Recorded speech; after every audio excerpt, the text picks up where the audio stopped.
All right, welcome back to We Want Winners. Roderick, Adams, and myself, Double G here. We took a week off, but it was mostly to line up so that the next show that we do in 2 weeks will be right after the end of the 49ers or the NFL draft. But, Niners are going to be drafting a lot on day 3, so we had to make sure we came back on Sunday. So what's going on, man? And much. Been eagerly come back and talk. Yeah, watching the Warriors. Yeah, just hanging out. So I told you offline before we started that we're going to do a quick and dirty Warriors update because Brian and I were not I'm a able. professional. I led you right into it. I'm a Exactly. professional. I Exactly. set you right up for It it. was perfect. It was absolutely perfect. So Brian was not able to join me last night. He had something going on, and I think everything's figured out. I think we'll be able to go after the game on Monday. But you're a longtime Warriors fan, so I kind of just wanted to get your thoughts. You've been you do you even remember? You were probably really small when they won their first championship in San Francisco. Yeah. Well, I my uncle told me about games that he would take me in 75. Yeah. He took me to a couple of games, but I was, like you said, I was 3 years old. So no, I don't have any recollections of that. But my first basketball recollections are of the Warriors, of Purvis Short and JB Carroll. Those guys were my first guys. Lorenzo Romar, those teams, those kind of awful teams in the 80s were those are the teams that I followed. So yeah, I've never really followed basketball the way I kind of follow football in terms of like digging in, and because there's always still all kinds of questions. I love Zach Lowe, and if I'm reincarnated, I want to come back as Zach Lowe. But yeah, so I'm listening to those guys, and him and KOC and Mm-hmm. Bill Simmons and all those guys. I learned so much about the game. Just listening to them. So I'm really, with the Warriors, I'm just a fan. Yeah. Yeah.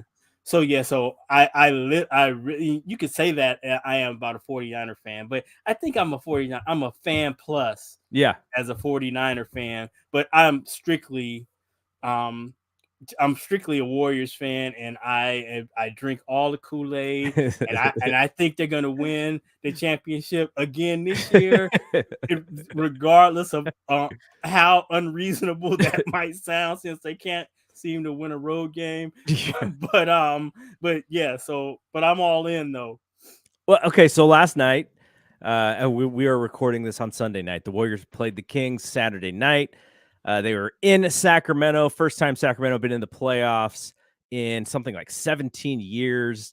The Warriors themselves, coming off of the championship, kind of had a hangover from the championship. Also had injuries. Had this deal with that they were. Brian and I have been talking about it all year with Wiseman and these younger players, and so Andrew Wiggins is back. He didn't start, but he's back. So really, this is the full team that you're going to get. And I think if Wiggins starts, then you go, okay, this is what you got. And there's no more excuses on what happens. And last night's game, I thought was a really, really good basketball game, fun basketball game. I know the folks who don't watch the Warriors, who are more national writers, fans, etc. They were like, "That's the best basketball game we've seen all year long." I couldn't even look at it that way because I'm so focused on certain things, and wasn't watching it necessarily for the entertainment. But the quality was at a high level. So I just wanted to ask you, in your sort of fan mode, when you were watching the game, could you sense that the Warriors were pretty much punch for punch with Sacramento, even though Sacramento was the better regular season team, and like you said, the Warriors can't win a game on the road to save their life. Did it look like it's a pretty even contest, a pretty even 7-game series? Because to me, I think my biggest takeaway after last night was Sacramento's best punch versus the Warriors' best punch is pretty even. And thus, I think the series is going to be won on the margins, in the coaching, in the sort of the savvy vet kind of stuff. And I think we're going to see Steph Curry play like 2 or 3 more minutes a game because his plus minus was pretty ridiculous yesterday, and the minutes he was out, they really struggled. So, what did you think when it came to the sort of the toe-to-toe, head-to-head battle? What did you think about how even the teams were?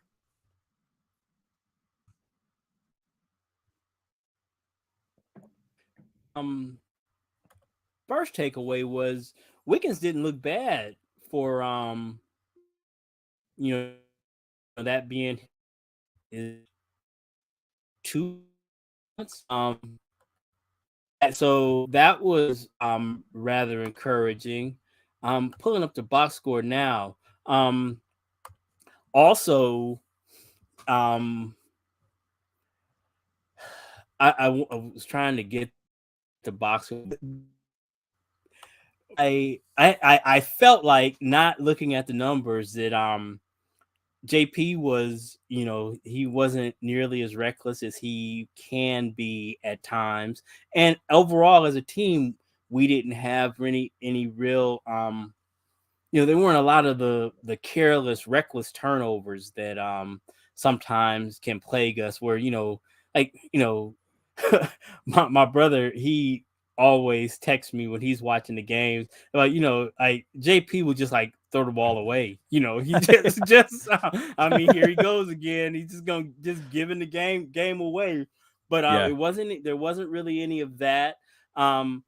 I think this series is going to come down to, as it most times does, defense. And I just don't think, I think we can just get more stops when it comes down to it. If we're playing at our best, more stops than the Kings can. It's interesting. I haven't watched a whole lot of Kings basketball. I've watched more than probably most. But what has been interesting to me all season about their team is how, I think, as good as De'Aaron Fox is, I still think Sabonis is their best player. But his usage for a player of his stature is not nearly as high as, I mean, he just doesn't seem like he wants to shoot the ball for some reason. And I don't think that they'll be able to beat us. If he's gonna be a reluctant shooter, I don't think it can beat us, because while De'Aaron Fox is a remarkable young player, and he can shoot you into a game, but he can also shoot you out of a game. So anytime, and then come on, Malik Monk, come on, okay, I don't. I'm one who does not believe that is sustainable. So okay, I mean, they got one. I just don't see the Kings beating us 4 times. That's just, and that's, I can't break it down like, maybe like Zach Lowe can, as to why, but I just, and maybe that's part of the Warrior fan in me, but I just have a hard time seeing that team beating us 4 times. Fox is similar to me to Ja Morant in the way that he's kind of their guy to get a bucket when they need a bucket. And I think the Warriors will figure out how to, you're not going to stop him. He's fantastic, but they'll figure out how to make things harder for him, which I think will make things a little bit harder on some of the other guys. But then again, maybe Malik Monk has another career game. We'll see. Maybe he's the answer. But Brian and I will be back after game 2. You can see I got my death lineup hat on, representing the Warriors during their season. So we'll if Sacramento wins game 2. That makes it a lot tougher. If the Warriors come home with 1, then they got 2 in their crib, and E40 is not going to be kicked out of this game. That's all I got to say. So, okay, let's talk about the Niners, because that's what we're here for. That's what people who are listening to us are awaiting. And you sent me some topics, and I wanted to create, at least for the YouTube folks, I want to create a few graphics here to represent the topics that Rod wanted to talk about here. So the first one is on Aiyuk and Kinlaw, because the 49ers, they have a deadline here, and the deadline is whether or not they're going to pick up the 5th-year option on both guys. And I think the argument is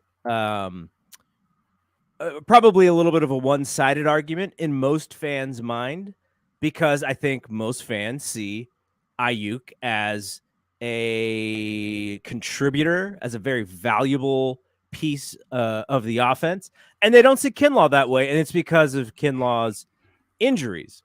Do you know what the deadline is for when they have to make this decision? May 1st. Okay, so May 1st. So we have 2 weeks, and this is not for this season. Both guys are already on the club for this season. This would be for the 2024-25 season, right? Correct. So what I'm going to imagine, and there's going to be another conversation that comes off of what we're going to talk about here with Aiyuk and Kinlaw. But first question is, Aiyuk's got to be, no doubt about it, pick up his option. Like they don't have. I don't think you can find him in this year's draft with their picks. I don't think that, because of how they've been spending money, they cannot afford to grab another receiver like him. So is he a surefire done deal? No matter what, we got to do it. Player to you? I think so. For both players, I played a thought exercise going, pro and con, trying to taking both sides. So I can make the argument for not picking up Aiyuk. I don't think it's but I'll say that going in, I don't think it's realistic that they won't.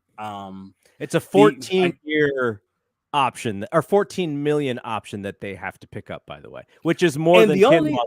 Kinlaw's is only, I think, 10.5 or something like that. Right, because of the way they were drafted in the the order of, in the first round order, Aiyuk was the higher pick. And the only argument I could make for not picking up Aiyuk's option is that I don't know that his production, and again, his production is commensurate with a $14 million a year player. But that's not to say that he can't produce at that level. He's just, he's in an offense where where he is in the pecking order, you're going to be hard pressed to get $14 million, what would standardly be considered $14 million worth of production, just based on the way we play. But that's, and that's all I've got, is that would be the only reason not to do it. And then maybe if you figure you can get cute and try to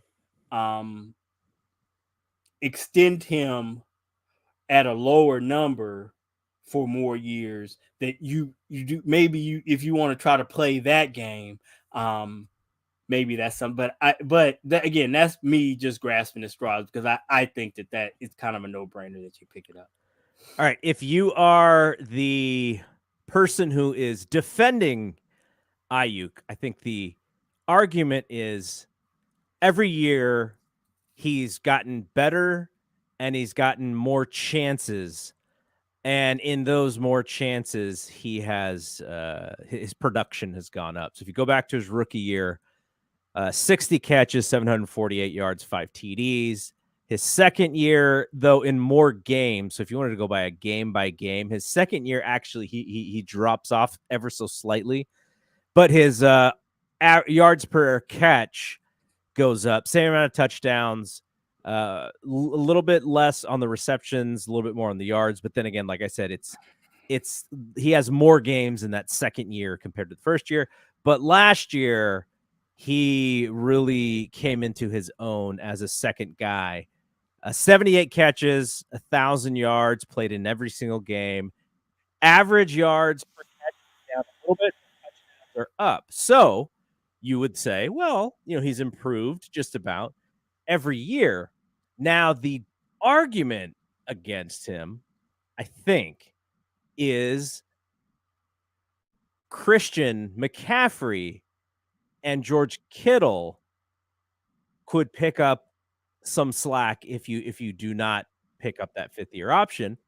And Christian, maybe his numbers may hurt Aiyuk's numbers next year just because he'll be with the team for the full season. So to me, like I don't know what is the $14 million receiver? Who are we talking about right now as far as other guys who make that much money as probably a number 2 receiver, unless you're in this day and age in the NFL, if you're a number 1 receiver and you're not near that 1,000-yard mark, your team is probably not that good. But are there other receivers at that number who you're like, nope, they just produce way more than Aiyuk does?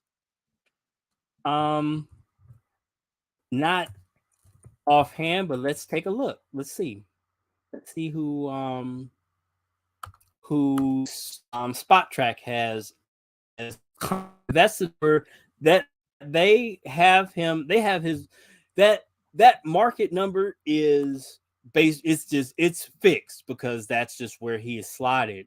But Right. that is lower than what Spot Track has what his market value would be, and they've got him lumped in with guys like his stat comps are Christian Kirk, Mike I was about Williams, to say you could probably blame Hunter the Jaguars Renfrow, for ruining that a little bit, for paying Christian Kirk so much money. Cortland Sutton, and when he is right there with all of those guys in game percentage, right? They do a good job of right sizing. So all those guys are right there when it comes to percentage of games played, percentage of targets, receptions per game, yards per game, all of that. And he's right there with all of those guys. And that's where there's where Spot Track says statistically and value wise, they're saying that at 14 million he is he's a value play, and in all of those categories he is either right there first or second, like receptions per game Renfrow gets him, and then by touchdowns per game Mike Williams is like is a stud at that position, but he's right there. So again, I think when you look at the numbers, and again, you can make the argument that his numbers aren't as robust as they might be in other situations, because he is the wide receiver too. But then when you look at this offense, like you just mentioned, what does that equal as in the pecking order of if we don't look at it as receiver and we look at it as offensive weapons, I mean, he is what, 4, 5 maybe down. If you say McCaffrey and Debo are 1 and 2, I don't think anybody would argue that. And then after that, you got Kittle, you got after that, it's like game plan specific. It could be anybody from week to week. It could be, he could be number 3 on any given week, depending on game plan, on the game script, but then he could be 6. It just, we have such an embarrassment of riches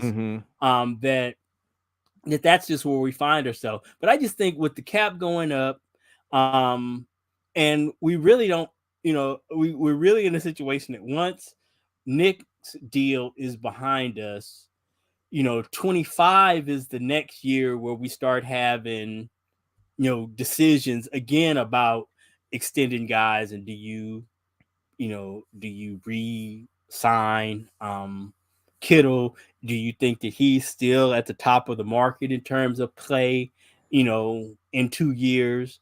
Because you get to start thinking about how old he is and whatnot, and just the wear and tear, which is, we'll get into, I think a little later on as we talk about the positions of need, going into this draft, because spoiler alert, he's the only tight end under contract after this season. Both Warner and Dwelly are unrestricted, and we've learned we have operated, it's more likely that those dudes are going to get, if they're going to get paid, they're going to get paid somewhere else more so than here. It just seems like that's how we're operating. So I can't see, I just can't see them not extending him unless they don't do the option and have some kind of back room deal where he gets an even longer extension at a little less money. But even I don't even know why. Well, I guess he would do that for the security if he could get like 3 more years at a number that says like what, 12, 13, 14 million a year guaranteed. But then, as Spot Track says, the argument against that is that at 14 he's under market value. Mm-hmm. So how much more of a under market value deal? At what point did Aiyuk say, wait a minute, I'll just see what the free market has to say about my talent and skills? So it's a tricky thing, but I just think I can't, I think he gets his money. So the other thing on the Niners side, if you're talking about like, okay, is he really worth this with our current team? So you could look at this one of two ways, I think. You could look at this as he was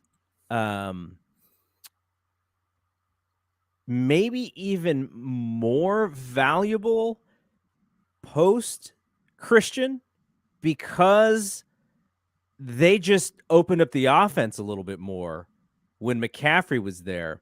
Because the way that my memory worked was that he and Jimmy had sort of figured out some timing stuff, and Jimmy was hitting him on these slants, just beautiful catches. And then when I look at the numbers, the per game numbers, his numbers go up with Brock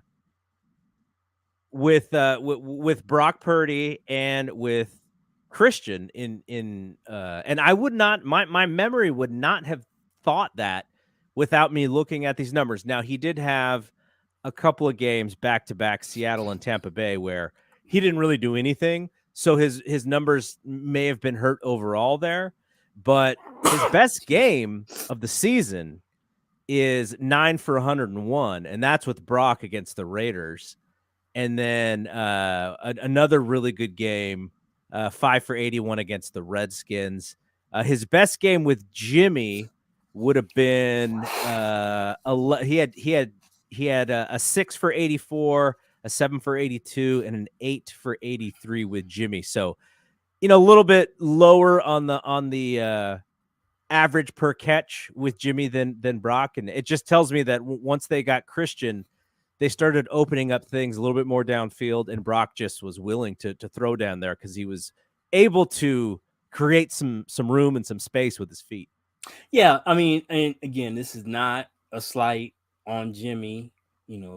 God bless you in Vegas, but it's just the fact that the route tree was just it expanded with Brock. Brock would go places with the ball that Jimmy just seemed unwilling or unable to go. He just did. So I just and with the addition of Christian, it just like you said, it opened it his addition opened up the offense, but then even when you open up the offense, you have to have a quarterback who's willing to take chances with the ball outside of inside the numbers and outside of 15 yards. And um Brock seemed more comfortable doing that than Jimmy ever did. So yeah, so at that, what I saw jives with the numbers that you just outlined. I just think as we move forward,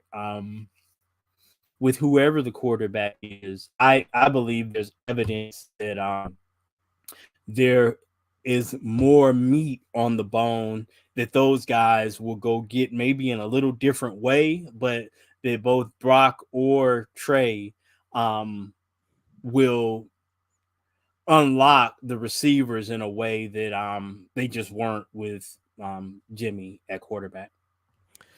So I think the next level of this discussion, and I think people will start having it at some point, is the Debo versus Aiyuk conversation.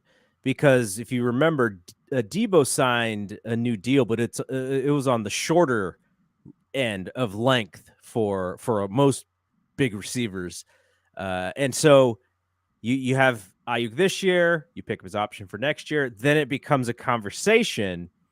If you're paying high teens for Aiyuk and in the 20s for Debo, I think is what they're paying.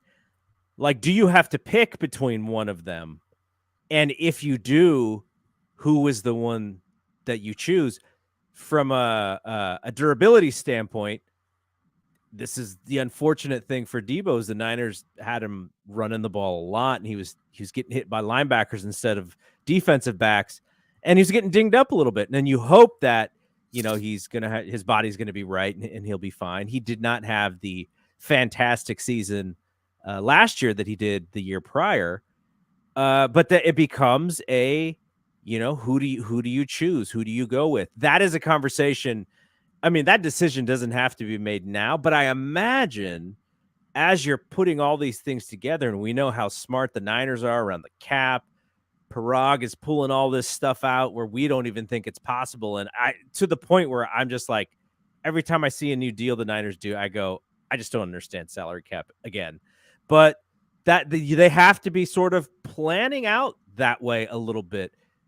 Like, do you have any initial thoughts on what you would do there if faced with that? Do we have to choose one or two? It's interesting that I think what the saving grace is, it looks like for the next 8 years the cap is going to be going up at about what you would figure a contract of that size would be, about $15 to $16 million a year. So you should be able to fit these guys in, as the deals come up. Debo, the way his contract is structured, 25 is the big number. Like this year, he goes from 6 to 8 or 9, 8.6. And then his first big number is 24, which it goes up to 28.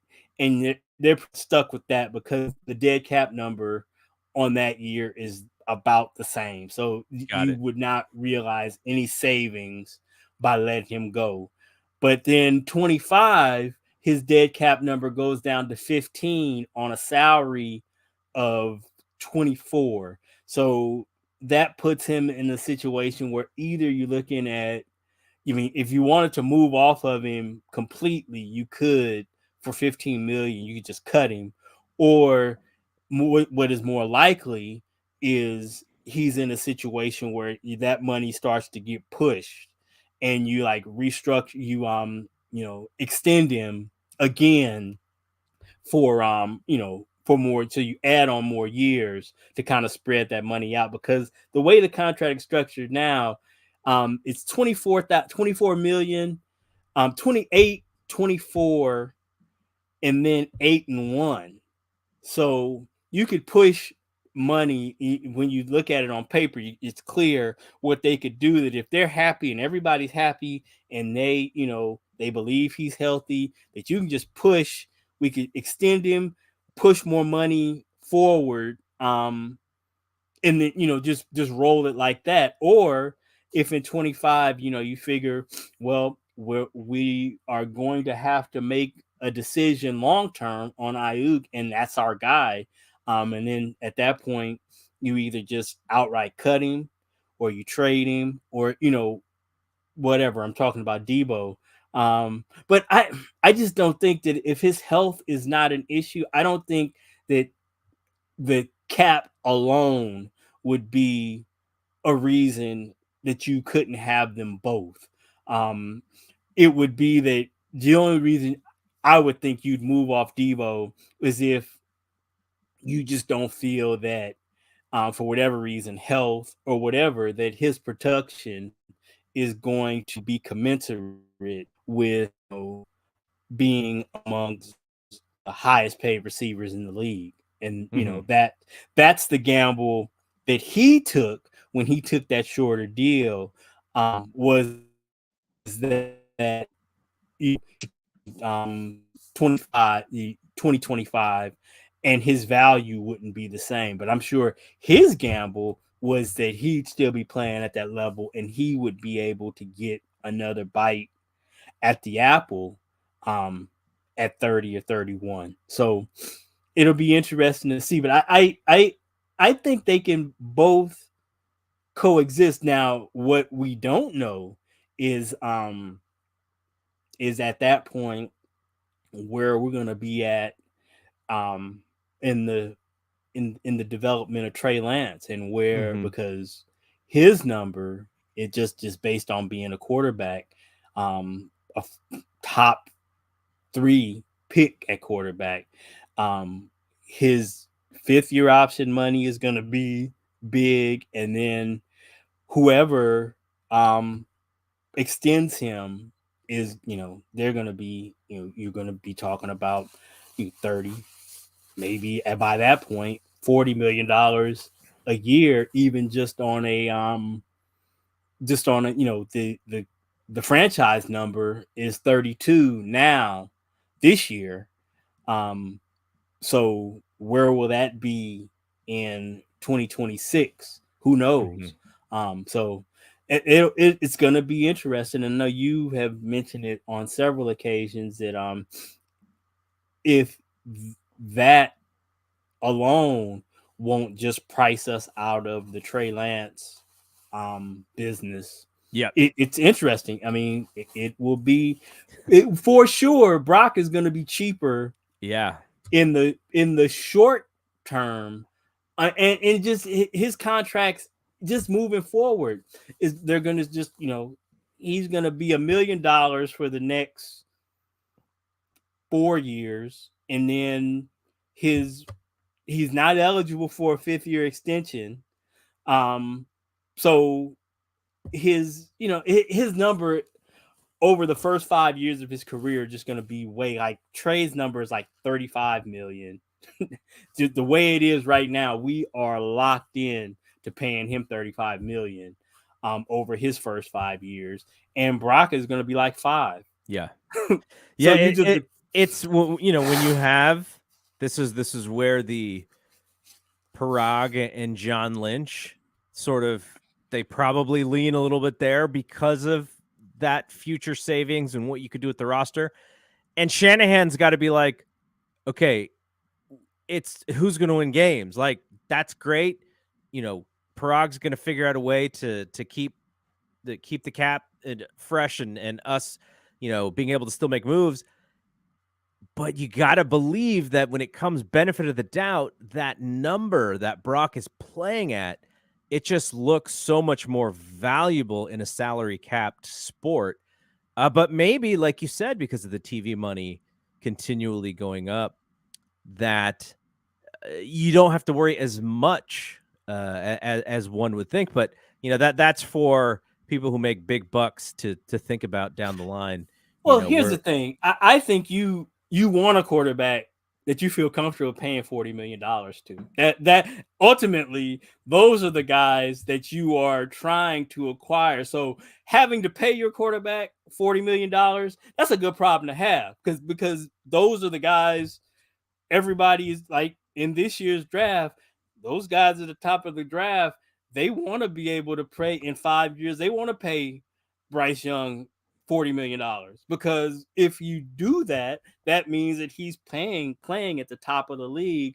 And it just seems that though anymore that you need to have those guys. It's nice to be able to talk about, what you're able to do with somebody like Jimmy Garoppolo. But man, if you got Patrick Mahomes,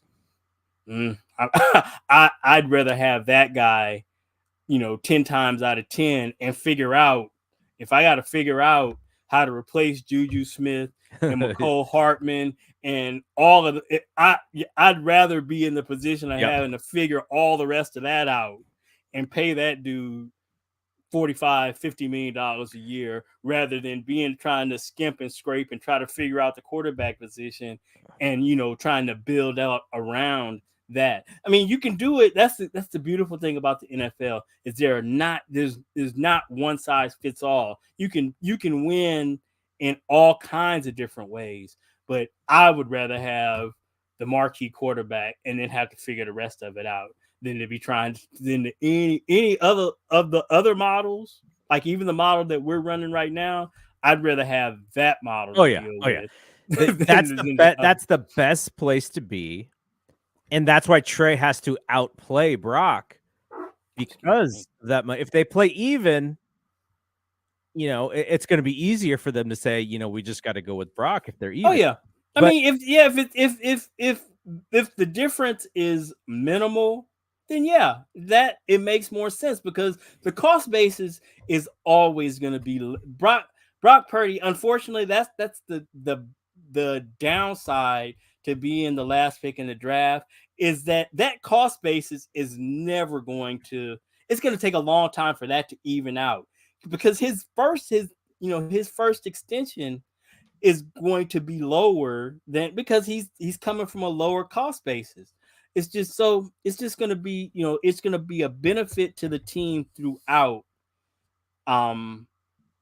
If he can, I don't want to say that it's a benefit, because obviously they want Trey to be successful too. That would be obviously the best case scenario, is that they're both good and then they have to pick between the two. Yeah, that would be, obviously the best case scenario. So I don't want to make it sound like they're like rooting for Brock to be better than Trey, but for financial reasons. But that there's a reality to that is pretty, it's pretty clear. I mean, yeah. Best case scenario, Patrick Mahomes. Sort of worst case scenario, and we'll see this play out, but like the Daniel Jones scenario, I would really hate to be in that scenario, because you're signing a guy over his value because you don't have anything better. And I think the Niners, with their current situation, it's not the best, but it's not the worst either, because you have two young players who you can develop. And that was Patrick Mahomes, in his third year as a young player. He wasn't making $40 million at that point, so that is not the best scenario that they have, but they are in a pretty good one. The only one that's better, I think, is the ones that you're talking about, Mahomes and whoever the top elite ones are. But you could also fall into this false sense of security, like what the Rams have right now with Matt Stafford.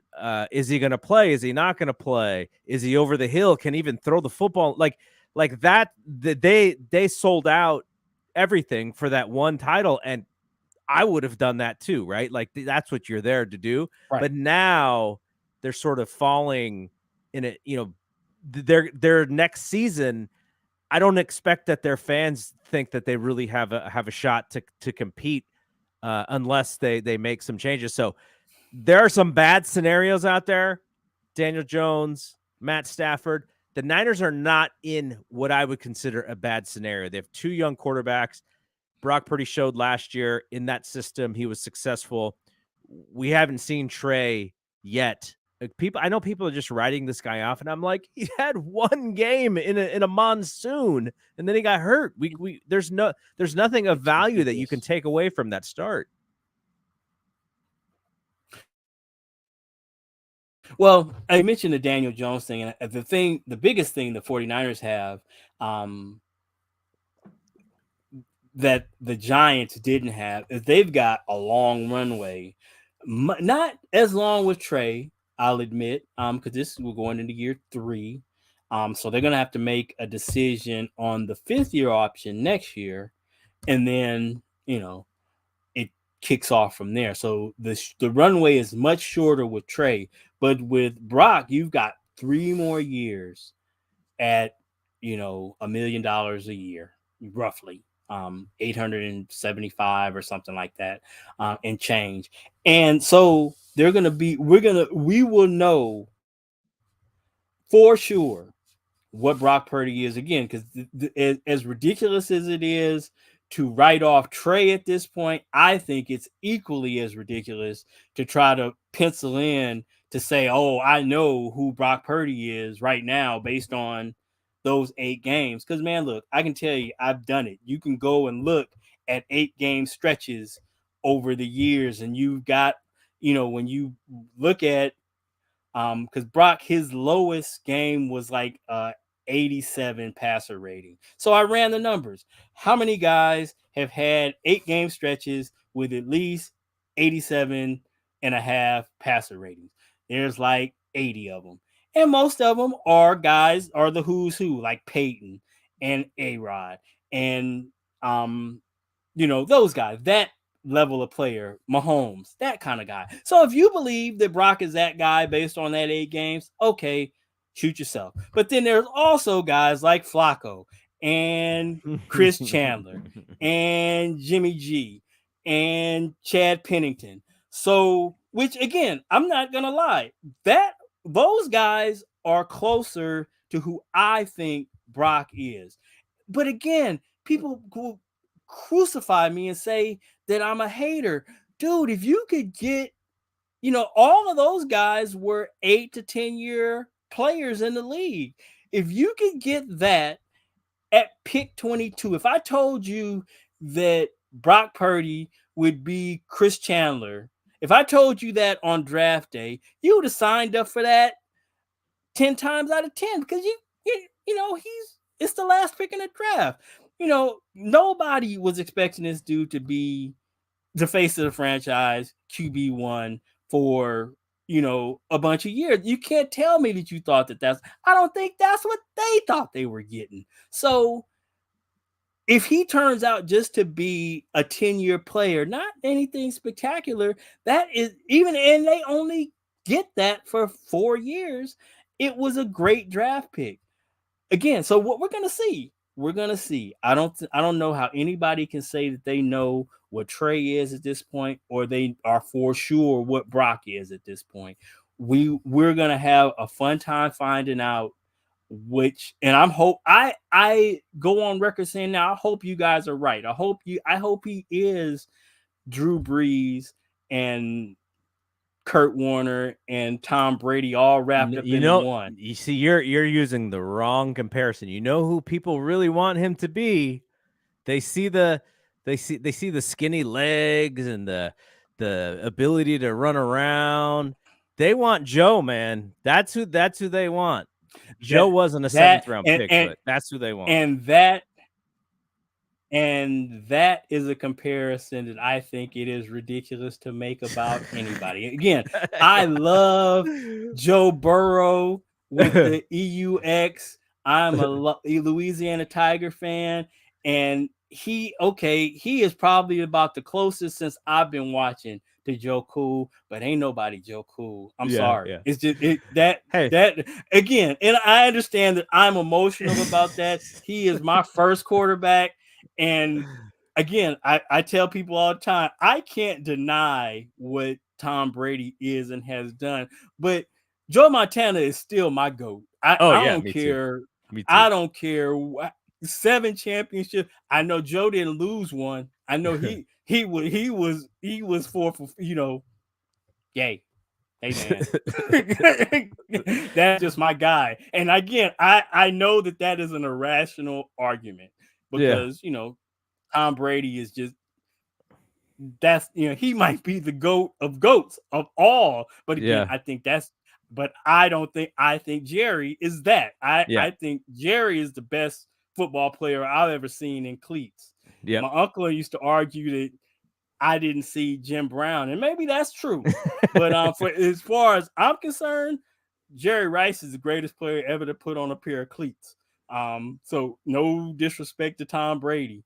But yeah, so again, that goes to show you how my biases are formed in my childhood. The players that are my favorites, are who I think are the best. But yeah, so if he is Joe Montana, I would, it's gonna be we will be lucky fans if we get another yeah, Joe. Oh yeah. man, that's It gonna will be fun if he's another Joe. it'll have to be out there number, so we're sitting at 9 at that point, or what was that? It was at 10 championships because he'll have 5. Yeah, yeah, If for me to put him in that class, that's what it's going to take. yeah. That's the high bar that the high esteem I hold Joe Montana in. And again, I guess that might be a little bit delusional and mixed with nostalgia and all of that. And I freely admit that. All right, But yeah, it would be it'd be a fun run if that it'll be is the awesome. case. All right, let quickly before we move on to this draft stuff, because I know we want to talk about where the 49ers may need from a positional need where they may be looking to add players. But Kinlaw's got the same. We got the same question about Kinlaw, and 10 million for a guy who what's the most games Kinlaw has played in a season in his young career so far? Wow, I don't even have that pulled up. I'll look But it up. I'll look it up. Give me your thoughts on Kinlaw. Well, clearly the negatives are obvious. He just has not been healthy. And that last stretch of last season was probably his most productive play as a 49er, which I guess goes both ways. That can be, because it wasn't that great, but it's, if you're talking about trending in the right direction, that is a good sign. And the reason that you would sign him to the option are all the reasons you drafted him. He's got he's a load. I mean, and when you look at him, you go, he passes the eye test. When you are standing on the sideline and you watch that dude, he is everything you would want in a defensive tackle. He's big, he's fast, he is, he's the total package. The fact is, though, his production been he hasn't been a $10 million player. And I think even if the reason to sign him at that number is that you are betting it's a comeback. You're betting that he gets healthy, he puts it all together, and he has a contract type year. The problem with that, though, is that I don't think that even if he puts together the kind of year that I'm hoping he does, and I think that he will if he stays healthy, I just don't think that if we kind of saw that with to a lesser extent because he's coming off an injury, but we saw it with E-Man in Detroit, that even if he has that type of season, I don't think he's going to be able to cash in right away. I don't think that anybody's going to give him in an open market, they're going to give him $10 million, or multiple years at that number just based on one season. I think he's going to be in a position that even if he has a great year next season, that he's going to have to play on a prove it contract. I don't think he's going to get $10 million. I just don't next year. So I think the Niners would be wise probably not um to extend him that, but not to offer the 5th year, but prior to next season, let's say, look, we're not going to extend you. We're not going to give you the 5th year option, but we would be open to extending you and signing a deal kind of like Greenlaw did, where, I don't know what the number would be. Spot Tracks has his market value at like 5.5. So you go to him and say, look, we'll give you 2 for 12 or 2 for 11.5. And that way you get the security of $10-11 million guaranteed money. But you still have to prove it. Or hey, he can gamble on himself, not sign an extension, go out there and ball out and see what the free market has for him. I mean, that's an option. But again, I don't think, I think he's gonna ball out this year because from Dana Stubblefield on, that contract year is a real ass thing. Dudes ball out on, they find a way to stay healthy and play well in that contract year. But I just don't think that Kinlaw is going to cash in the way other guys have in the future. But I say in the past, but I say that as I say that, I know that is a position that everybody's looking to fill. And as we'll talk about as we move forward, talking about the draft, and you look at the amount of money that J-Dub got. Now, granted, he has been a much more productive player for a much longer period of time than Kinlaw. But again, we've seen this too, where guys look at the measurables and say, well, we can, we'll make this work. I don't know. I don't see it. I don't see him like breaking the bank next year anywhere, here or on the free market. But we'll see. But I'm rooting for him as always. I want all of them to get as much money as they can and get as much of that guaranteed as they can. Absolutely. So we'll see. But I think it's a no-brainer. I don't see how they could justify giving him guaranteeing him $10 million next year. Just to follow up, most games he played was his rookie season. He actually played 14 games, 15 solo tackles, 18 assisted tackles, 1.5 sacks. And I think the most memorable play he made was the interception return for a touchdown. But then 21, he played in 4 games. In 22, he played in 6 games. And last year, his 2 solo tackles, 2 assisted tackles. So not much production at all in the last 2 years. So I agree with you 100%. And he got worked by Jason Kelce in the NFC Championship game. That he's gonna have a long time washing that taste out of his mouth, because he was just getting run out the club all day long. I hope he wasn't healthy because that wasn't a good look at all. All right, let's move on and let's quickly talk about some of the positional needs that you think the 49ers are going to go after in the draft. And I guess let's give our top 3. What position do you think they need the most help with out of everything for this upcoming draft? Well, to me, it's not even close, and we're moving off of Javon Kinlaw right in there. It's defensive tackle. because as a position group last season, now granted, they did add Hargrave, so there's going to be an improvement there. But they were by PFF grade the lowest position group on our team by far. It wasn't even close. The next, they were like at a grade of 47 total. And the next position group, which also wasn't great, was like 55. So it was ridiculous, which are both. And for those who don't know, PFF, a grade of 60 is what's considered a replacement level player. So we were way below at defensive tackle. And in addition to that, the fact that we didn't get very good play there going forward, we only have for 2024, we only have 3 players under contract, and 4, you got the 5th-year option of Kinlaw, but we just discussed that.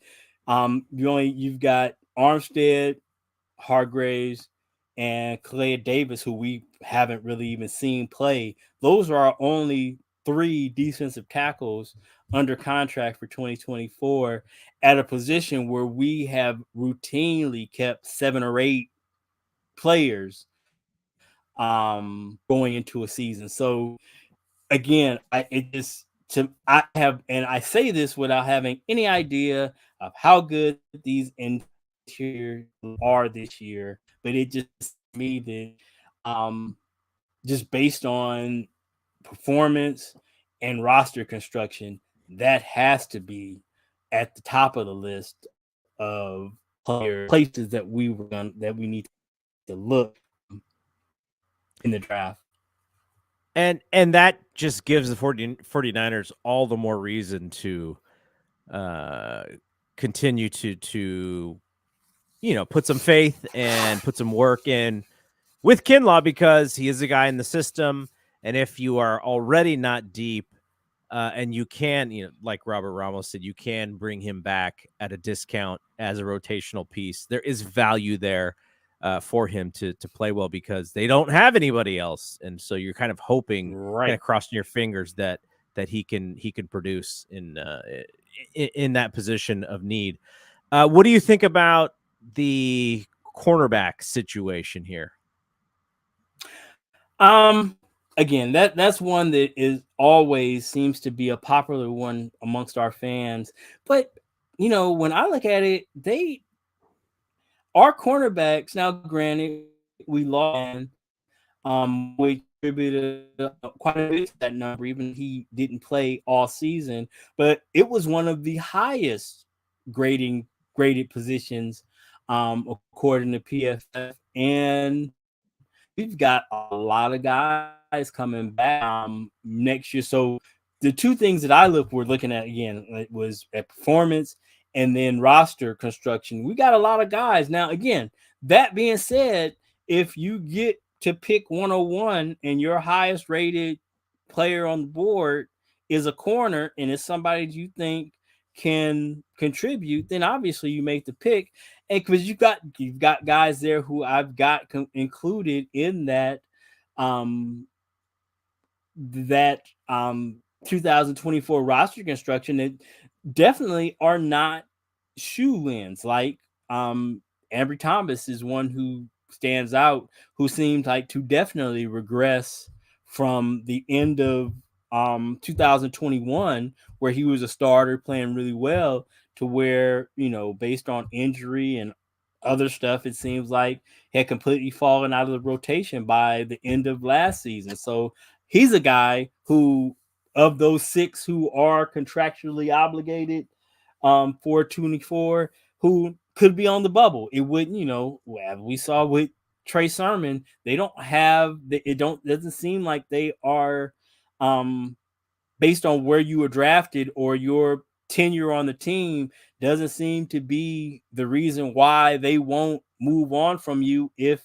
they can improve their position there. So obviously that would be some, I think they're on my list. That's like down the ways, but defensive ends, and cornerbacks, quarterbacks, hell, if you can get one that you like, you take them. You can't have too many good ones. It's impossible. Yeah, and we didn't even mention if you think you're lonely now, Samuel Womack.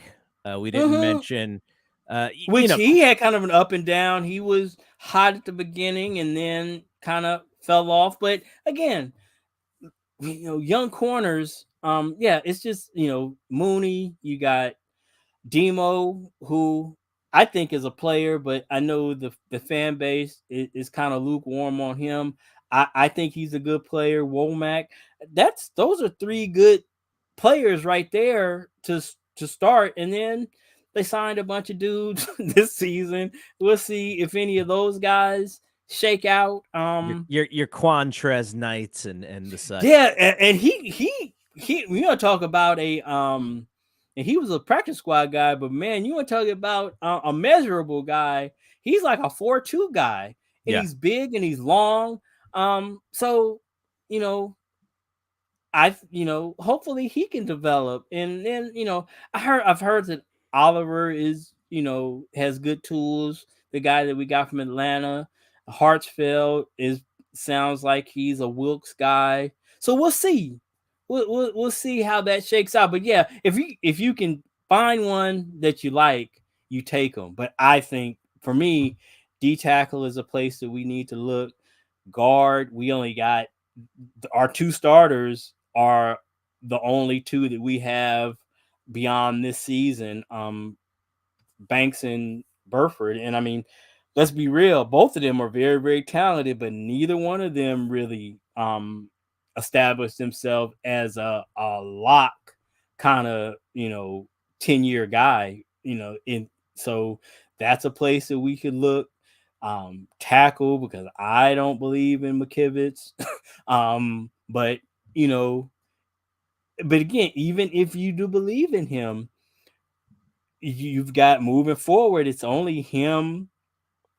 Trent is contractually obligated. You got Moore, but and that's it. If you believe is the guy we need depth, so that would be a place I would look. What A guard about for sure. replacing? Tight. What about replacing? Gosh, why am I forgetting his name? Al-Shair.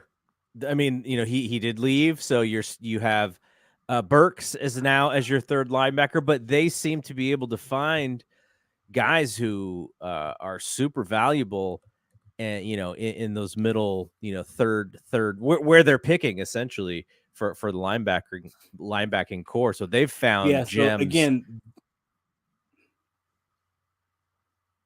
yep. That I didn't have them as highly rated because linebacker is the second highest rated position on the team. And then you've got, but you could make a case that they've only got three. You got Warner, Greenlaw, and Finnegan Fowles are under contract. It's either Finnegan Fowles or Burke is the third one, and Burke doesn't really count because he's a linebacker in name, but he's really a special teams player. So yeah, you could make the case for that. The other one that really stands out to me is tight end, Mm-hmm. because going into next season, um, I know they've mentioned that they want to be able to play George less because the drop off when George is off the field in production, both blocking and in the pass game, is precipitous. Even Dwelly and Warner are pretty decent players, but both of them, as I've mentioned before, are free agents, and George is it. Yep. Moving forward. So I think that should be a priority position because people that were in the know say that this year, for where we're drafting, that there will be some good tight end prospects there to be had. So that would be interesting. So for me, I just think defensive tackle, guard, offensive tackle, um, tight end you can make a case for that center guard position because again, I'm not a big believer in Brindle. They seem to be, and he played okay, but again, he's it next year. Felice Navidad will be gone, and you need to that Brunskill type of player who can play that swing guard center. It even if Brindle is your guy, you need to have that Tom Compton, Daniel Brunskill type player who you can fit in a pinch. And it's just we've just seen that those guys are guys that this team has chosen to develop over the years rather than going through they signed Feliciano this year to play that role, it appears, but historically that's a position that they have filled internally. They haven't been on a roller coaster of 1 year contracts for those type of players. So I think it's a good bet that all three of those out of our I think it's 9 picks. I would be shocked if we don't take a defensive tackle, a guard, a tackle, and a tight end. And they'll probably throw a cornerback in because they just like to do that. And they like to draft running backs too, even though I don't see that as a need at all. But we seem to do it every year. So yeah, we'll see. And as you can say, as Trey Sermon can tell you, if I was tight end for the price, I wouldn't think that my roster spot was guaranteed just because they spent a third round pick on me. Yeah. You And better show up. They're going to try really late in the draft. They're going to try for Brock Purdy Part 2 Electric Boogaloo. I sort of think that they believe that they know how to draft that position and that they're going to find somebody who, they have kind of high, but that nobody else does. Like, I just sort of feel that coming, whether it's in the 6th or the 7th round. But last one before we get out of here, Robert wants to know if you believe our guy Robbie is coming back, or if the Niners may have to try and find their kicker solution in the draft as well. I don't believe in drafting kickers, but because they're not football players. But I hope they're able to. I hope Robbie's just playing hardball, like he did before, and that come week 1, he's there, and because I think that's the best for both people. But hey, while I don't think they'll draft one, I think that that they definitely somehow by hook or by crook, a young guy has to come in there, be it a late round draft pick or an undrafted guy. We have to move. Well, I guess Zane Gonzalez. I guess for me, I'd rather that than a rookie. But I'd prefer Robbie. Oh, and you said I know we are at hour 8, but you have got to I gotta hear what you think about the Brock floating the fact that it's a possibility he might not even play next year. What do you think where did he about say that? In this Sports Illustrated issue interview, it is like buried in the back. He's like, he doesn't even know, which is where he is at right now. That's not. I mean, it's probably unlikely that he's in a situation where he can't play next year. But it's definitely. I'm sure his doctors are telling him that that's not like outside of the range of possibilities. It's he's just took his brace off. That's possible. To hear him say it is it was kind of jarring, but that's real. That is a real possibility that he's just not physically ready to play. Yeah, and we've been pretty consistent on this in that having Trey there, having Trey led the team last year throughout all the offseason.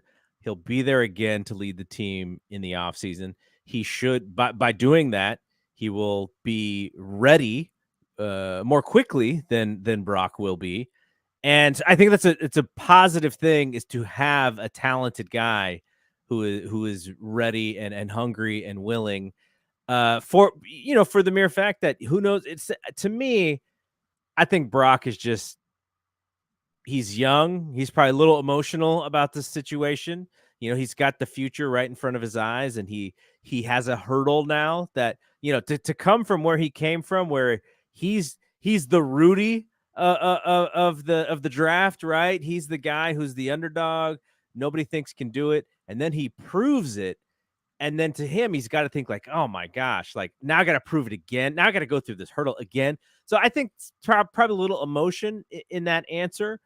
But also he's seems to be a pretty dogged kid, and I imagine him, you know, going through the emotions of everything that relates to the injury coming off of that great season, the great rookie season.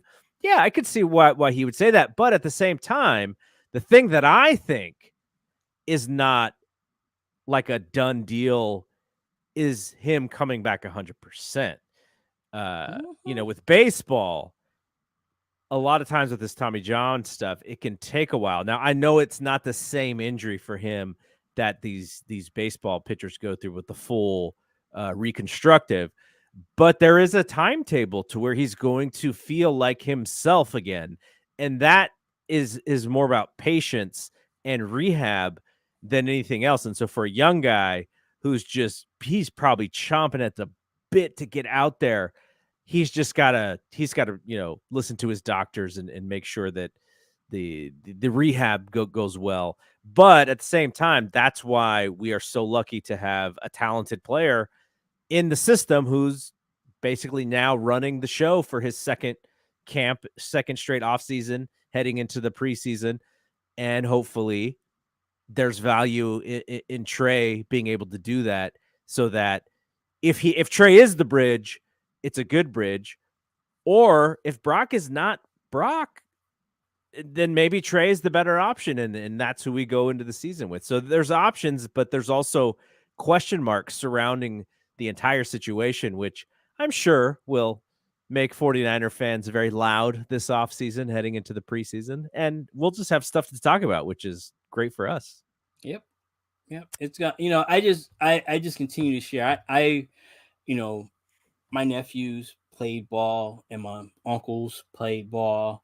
And, I know just in the time that from my nephew being, playing travel ball through high school, I know of 6 of his teammates who have had that exact surgery. Yeah. And then the range, the range of outcomes have been, there was one kid who had that surgery and was against doctor's orders, which you were just talking about, you need to guard against, was throwing long toss at 4 months, and by 6 months he was cleared and was right back up at 89, 87, 88 miles an hour. Now, granted, I've talked to like my nephew's doctor, and he said at that age of 16, 17, 18 years old, those, they're mutants in terms of